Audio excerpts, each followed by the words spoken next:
Министерството за економија ја потпиша одлуката за еднострано раскинување на договорот за рудникот Иловица со Euromax Resources. Министерот Бектеши рече дека вчера ја потпишал предлог одлуката и дека истата ќе оди на влада за понатамошно постапување. Бектеши вели дека стојат зад своите аргументи и подготвени се како министерство и влада да ги бранат и пред арбитражен суд.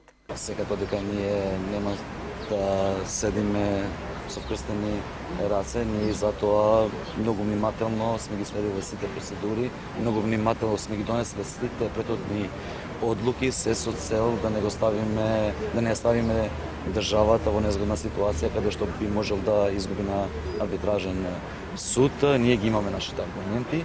Другата страна секако има своји аргументи. Ако тие мислат дека би требало да одиме на некаков меѓународен суд, ние сме подготвени како држава и како влада. Граѓанските организации на социјалните мрежи слават победа на екоактивизмот. Велат дека со своите им правници би ја поддржале владата доколку случајот дојде до суд, но сметаат дека нивните заложби треба да продолжат и кон други еколошки жаришта. Ни требаше еден ваков потек и ни требаше нешто во кое ќе не направи да веруваме понатаму и да се бориме пожестоко и пожестоко. Сепак ова е одлука само за овој рудник.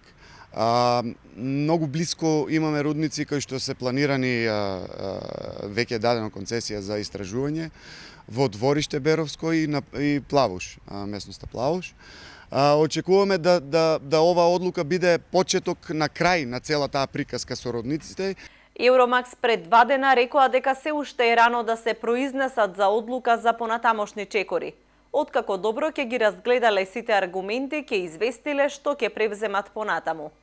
Отпорот против рудници трае 3 години и почна со движење против рудник на Кожувка и Евгелија, па преку Дојран, Богданци и Валандово се прошири и во Струмица.